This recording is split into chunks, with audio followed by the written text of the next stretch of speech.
दोस्तों, बहुत समय पहले की बात है। एक छोटे से गांव में एक सीधा साधा लड़का रहता था। नाम था माधव। उम्र रही होगी कोई 18 साल। चेहरा मेहनत से तपे हुए चेहरे जैसा, पर आंखों में एक अलग सी चमक। वो गरीब परिवार का था, लेकिन हालात के आगे कभी झुका नहीं। माधव के पिता गंभीर बीमारी से पीड़ित थे। बिस्तर पकड़ लिया था उन्होंने। माँ खेतों में मजदूरी करके जो कुछ मिल जाता उससे दाल रोटी का जुगाड़ करती। घर की दीवारें पुरानी थीं, छत से बारिश में टपकती बूंदें और जमीन पर टूटी चटाइयां। यही था उनका संसार। माधव की एक छोटी बहन भी थी, गौरी, जो गांव के सरकारी स्कूल में 8वीं कक्षा में पढ़ती थी। पढ़ाई में तेज थी, पर उसकी आंखों में भी डर था। माँ की थकी हारी सांसों का, पिता की दवा की कीमतों का, और शायद अपने भविष्य का भी। घर का एकमात्र सहारा अब माधव ही था। दिन भर किसी के खेत में मजदूरी करता, कभी ईंट ढोता, कभी बोरवेल खुदाई में मदद करता। मां का कहना था, बेटा तू ही मेरी आखिरी उम्मीद है। लेकिन कई बार जब रात को घर में दिया भी बुझने लगता, तब माधव चुपचाप गांव की चौपाल चला जाता। अंधेरे में बैठकर चांदनी को देखता और सोचता, क्या वाकई मेरी जिंदगी ऐसे ही गुजर जाएगी? क्या बापू का इलाज कभी नहीं हो पाएगा? और बहन, उसकी शादी? ऐसी ही एक रात थी। चुपचाप बैठा था माधव चौपाल पर, गहरी सोच में डूबा हुआ। तभी एक धीमी सी आवाज आई, क्यों रे माधव, अकेले काहे बैठा है इतना चुपचाप? माधव ने सिर उठाकर देखा। चंपक चाचा, गांव के सबसे बुजुर्ग लेकिन सबसे समझदार इंसान। लोगों का कहना था कि उन्होंने जिंदगी को बहुत नजदीक से देखा है। माधव बोला, चचा आप तो जानते हैं घर की हालत खराब है। बापू की दवा, माँ की थकान और बहन की पढ़ाई, सब मुझ पर है। पर गांव में मजदूरी से कुछ होता नहीं। मैं कितना भी काम करूं, पैसे कभी पूरे नहीं पड़ते। चंपक चाचा मुस्कुराए, फिर गंभीर होकर बोले, बिल्कुल सही कह रहा है तू। चिंता करना ठीक है बेटा। माधव बोला, सोच तो रहा हूं चाचा, पर कुछ समझ नहीं आता। चाचा ने हल्का हाथ उसके कंधे पर रखा और कहा, शहर जा बेटा, गांव के बाहर जो छोटा शहर है वहां कुछ तो मिल ही जाएगा। तू मेहनती है, कुछ भी करेगा तो कुछ ना कुछ बन ही जाएगा। पर चाचा, वहां जाकर करूंगा क्या? कोई जानता भी नहीं। अरे पगले, जो रास्तों पर चलते हैं वही आगे बढ़ते हैं। एक बार कोशिश करके देख, कोई काम छोटा बड़ा नहीं होता।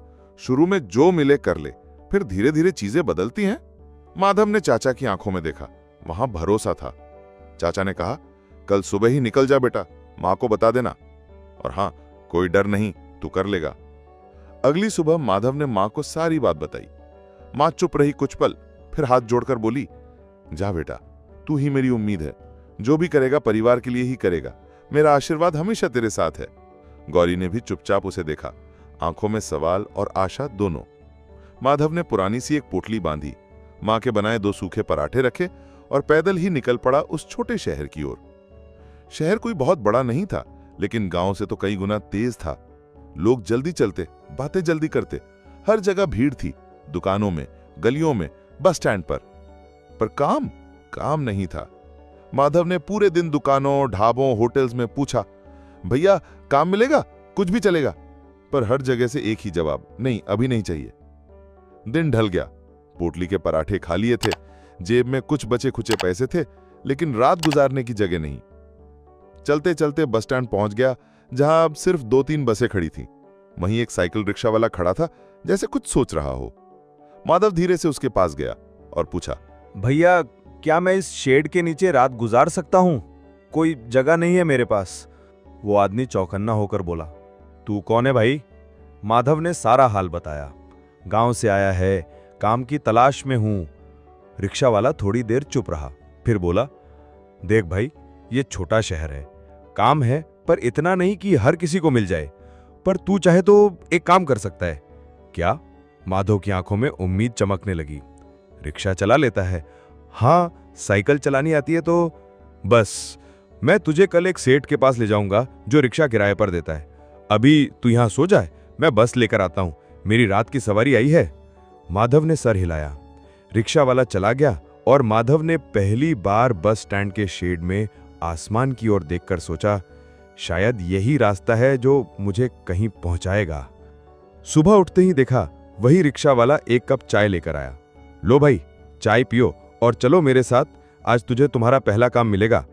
माधव ने चाय पी और साथ चल पड़ा। थोड़ी देर बाद वे एक छोटी सी दुकान पर पहुंचे जहां कई रिक्शे खड़े थे। वो आदमी सेठ जी थोड़ा सख्त मिजाज का लगा, पर जब रिक्शा वाले ने उसकी गारंटी ली तो उसने माधव को एक रिक्शा दे दिया किराए पर। हर दिन 20 रुपए किराया, बाकी जो कमाओ तुम्हारा। रिक्शा ठीक से चलाना, टूटे तो जिम्मेदारी तेरी। माधव ने पहली बार एक नई जिम्मेदारी अपने हाथों में ली थी। उस दिन से माधव अब एक रिक्शा चालक बन गया। दिन भर शहर में सवारी ढूंढता, छोटे बड़े रास्तों से होता हुआ लोगों को उनके गंतव्य पर पहुंचाता। रात को वही शेड, वही रिक्शा उसकी नींद का बिस्तर बनता। न कोई शिकायत, न कोई बहाना, बस मेहनत, ईमानदारी और उम्मीद का रास्ता। अब कुछ हफ्ते हो चुके थे। माधव शहर में रिक्शा चला रहा था, दिन भर पसीने से भीगता और रात को वही बस स्टैंड का शेड और उसकी रिक्शा ही बिस्तर बन जाती। उसने अपनी जिंदगी को नए ढंग से ढाल लिया था। हर सुबह उठना, बस स्टैंड के पास लगे नल से नहाना, वही 2 जोड़ी कपड़े, एक पहनना और एक धोकर सुखाना। दिन भर काम, फिर रिक्शा का किराया चुकाकर जो कुछ बचता, थोड़ा अपने लिए, थोड़ा घर भेजने के लिए। गांव से कोई आता तो वो उनके हाथों पैसे मां को भिजवा देता। अब उसके भीतर थोड़ा आत्मविश्वास आने लगा था। धीरे धीरे कई सवारी उसे पहचानने लगी थीं। अरे वो सीधा सच्चा लड़का जो हमेशा मेहनत से रिक्शा चलाता है। एक दिन शाम के वक्त माधव रोज की तरह रिक्शा लेकर शहर की गलियों में सवारी ढूंढ रहा था। अचानक उसे एक परिचित चेहरा बस स्टैंड पर दिखा। गांव का ही एक आदमी जो किसी काम से शहर आया था। उसने माधव को आवाज दी, अरे माधव। माधव रुक गया। आदमी ने बताया, भाई जल्दी गांव चलना पड़ेगा, लेकिन एक बात कहनी है, तेरे पिताजी की तबीयत अब बहुत ज्यादा खराब हो गई है। डॉक्टर ने कहा है अब समय नहीं बचा, कभी भी कुछ हो सकता है। इतना कहकर वो आदमी बस में बैठ गया। माधव वहीं रुक गया। सुन, उसकी आंखों के सामने पिता का चेहरा घूम गया। मां की झुकी पीठ और बहन की मासूम सूरत। दिल बैठने लगा। खुद से सवाल करने लगा, क्या आप सब छोड़कर लौट जाऊं? लेकिन अभी तो कमाना शुरू किया है, इलाज कैसे होगा फिर? रात का अंधेरा गहराने लगा। तेज बारिश शुरू हो गई थी। बस स्टैंड पर भीड़ छट चुकी थी। वो वाला भाई जो रोज रात को काम करता था आज नहीं आया था। माधव अकेला था। शेड के नीचे अपनी रिक्शा पर बैठा भीगा जा रहा था, लेकिन भीतर के तूफान से ज्यादा गीला। उसी वक्त एक तेज ब्रेक की आवाज आई। एक बस स्टैंड पर रुकी बस से एक आदमी उतरा, हाथ में बैग था और तेजी से भागते हुए बोला, भाई, ओ भाई, जल्दी आओ, भीग जाऊंगा, मुझे अस्पताल जाना है। माधव फौरन अपनी रिक्शा लेकर दौड़ा और उस आदमी को बैठाया। बारिश में भीगते हुए फिसलन भरी सड़कों से होता हुआ माधव पूरे जोर से पैडल मारता रहा। आदमी बार बार घड़ी देखता, बेचैन था। अस्पताल पहुंचते ही वो आदमी फौरन अंदर भागा। कहा, मेरे बेटे का ऑपरेशन है, सिर्फ यही चंद मिनट बचे थे, नहीं पहुंचता तो सब खत्म हो जाता। कुछ देर बाद वही आदमी बाहर आया। सांसें तेज थीं, हाथ में पानी की बोतल और एक लिफाफा। उसने माधव को पैसे दिए और कहा, तुमने मेरी जिंदगी की सबसे कीमती चीज बचा ली। अगर तुम समय पर न पहुंचाते तो मेरा बेटा आज जिंदा न होता। माधव की आंखों में अपने पिता का चेहरा फिर घूम गया। आंखें भीग गईं, शब्द नहीं निकले। वो आदमी रुक गया, गौर से देखा और पूछा, तुम्हारी आंखें नम क्यों हैं? माधव ने धीमी आवाज में सब कुछ बता दिया। मैं गांव से हूं, घर की हालत खराब है, पिता बीमार हैं, मां खेतों में मजदूरी करती है, मैं रिक्शा चलाकर घर चला रहा हूं। आदमी कुछ देर चुप रहा, फिर बोला, तुम सचमुच बहुत ईमानदार और मेहनती हो। मेरा नाम है विनोद अग्रवाल। यहीं इसी शहर में मेरी कपड़ों की दुकान है। आज मैं बड़े शहर से पैसे लाया था अपने बेटे के ऑपरेशन के लिए। तुम ना होते तो मैं नहीं जानता क्या होता। मैं तुम्हारी मदद जरूर करूंगा। कल सुबह मेरी दुकान पर आ जाना, मैं तुम्हें एक नौकरी दूंगा, पक्की नौकरी। काम छोटा होगा पर भविष्य बड़ा बनेगा। फिर उसने एक कागज पर पता लिखा और कहा, ये लो पता, सुबह आ जाना, आज तुम मेरे लिए फरिश्ता बनकर आए हो। अगली सुबह माधव उस पते पर पहुंचा। एक शानदार कपड़ों की बड़ी दुकान। इतनी बड़ी दुकान उसने कभी गांव में नहीं देखी थी। अंदर गया तो देखा विनोद जी काउंटर पर बैठे थे। वो मुस्कुराए, आ गए बेटा, बैठो पानी पियो। माधव थोड़ा झिझका, फिर धीरे से बोला, सेठ जी, जो काम आप कहें मैं करूंगा, बस सच्चे मन से मेहनत करूंगा। सेठ ने कहा, देखो माधव, काम बहुत आसान है। मेरी दुकान के कपड़े जो बड़े शहर से आते हैं, उन्हें लाने के लिए एक भरोसेमंद आदमी चाहिए। बस स्टैंड की तुम्हारी समझ, वक्त की पाबंदी और मेहनत ने मुझे भरोसा दिलाया है कि तुम ये काम कर सकते हो। माधव ने हाथ जोड़ लिए। सेठ जी, ये तो मेरे लिए वरदान है।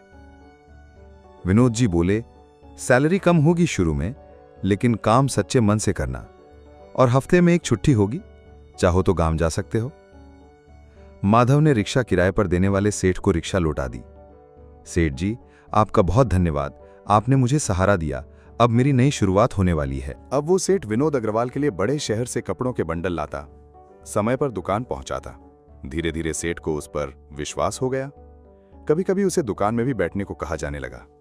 काम के साथ सीखने की ललक भी माधव में थी। कपड़ों के नाम, रेट, फैब्रिक की पहचान सब सीखने लगा। अब 2 साल बीत चुके थे। माधव अब वो लड़का नहीं रहा था जो रिक्शा के शेड में भीगते हुए अपनी जिंदगी की चिंता करता था।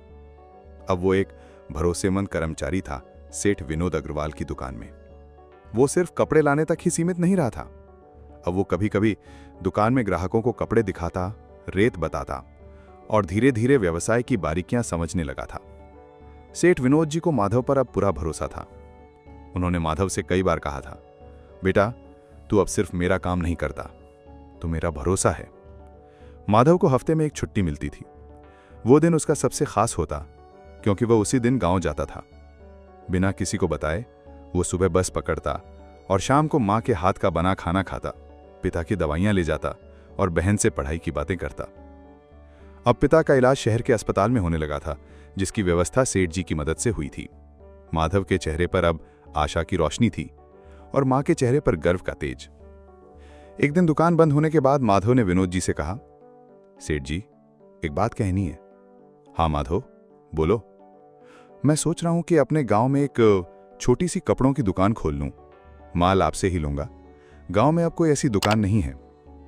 शादी ब्याह का मौसम आते ही लोग बाहर जाते हैं। अगर दुकान खुल जाए तो परिवार के साथ भी रह सकूंगा।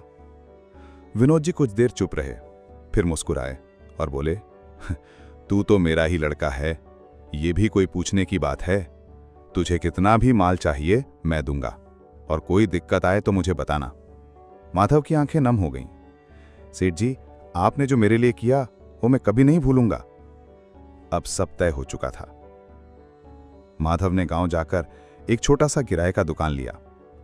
सेठ जी ने कपड़ों का माल भिजवाया, साड़ी, कुर्ते, शर्ट, बच्चों के कपड़े, सब कुछ। गांव के लोगों को पहली बार इतनी चीजें एक ही दुकान में दिखी। लोग कहने लगे, अरे ये तो वही माधव है ना जो शहर गया था काम की तलाश में, अब तो दुकान खोल लिए। चंपक चाचा भी दुकान पर आए, मुस्कुराए और बोले, वाह बेटा, आखिर तूने कर ही दिखाया। माधव झुककर बोला, चाचा, आपने ही तो कहा था, चलने की कोशिश करो, रास्ते अपने आप खुल जाते हैं। चाचा ने सिर पर हाथ रखा, तू मेरी बात को समझ गया, यही बहुत है। दुकान चल निकली थी। माधव ने जो पैसे कमाए उनसे घर की मरम्मत करवाई। छत टपकनी बंद हो गई, दीवारों पर प्लास्टर हुआ। पिता की तबीयत अब संभल रही थी। मां के चेहरे पर अब थकान कम और सुकून ज्यादा था। बहन गौरी की उम्र अब शादी की हो चली थी। माधव ने कुछ पैसे जमा किए, सेठ जी ने भी मदद की, और फिर एक दिन गांव में ही धूमधाम से गौरी की शादी हुई। गांव भर में चर्चा थी। माधव की मेहनत रंग लाई, बहन की शादी भी की और दुकान भी चमक रही है। अब जब काम ठीक चल रहा था, माधव ने उस किराए की दुकान को खरीद लिया। सेठ जी ने खुद आकर उस दिन दुकान का नारियल फोड़ा।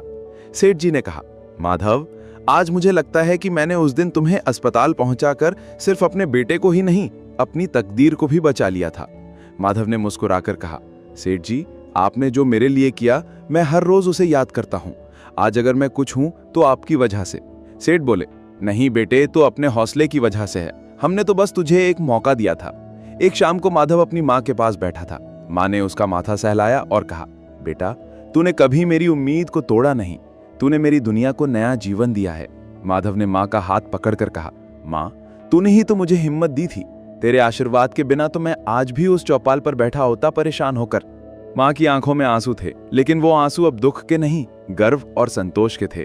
दोस्तों, माधव की कहानी हमें ये सिखाती है कि हालात चाहे जितने भी मुश्किल क्यों ना हो, अगर इरादे मजबूत हों और दिल में परिवार के लिए कुछ करने का जज्बा हो तो हर रात के बाद नई सुबह जरूर आती है। मेहनत कभी बेकार नहीं जाती। जो व्यक्ति ईमानदारी और संघर्ष से आगे बढ़ता है, किस्मत भी एक दिन उसी के दरवाजे पर दस्तक देती है। दोस्तों, अगर आपको ये कहानी दिल से छू गई हो और आपने इससे कुछ सीखा हो तो इसे लाइक जरूर करें और कमेंट में लिखें, मैं भी कभी हार नहीं मानूंगा। ऐसे ही प्रेरणादायक और जीवन बदल देने वाली कहानियां रोज सुनने के लिए हमारे YouTube channel rise and motivate YT को सब्सक्राइब करना ना भूलें। साथ ही बेल आइकन दबाएं ताकि कोई भी कहानी आपसे छूट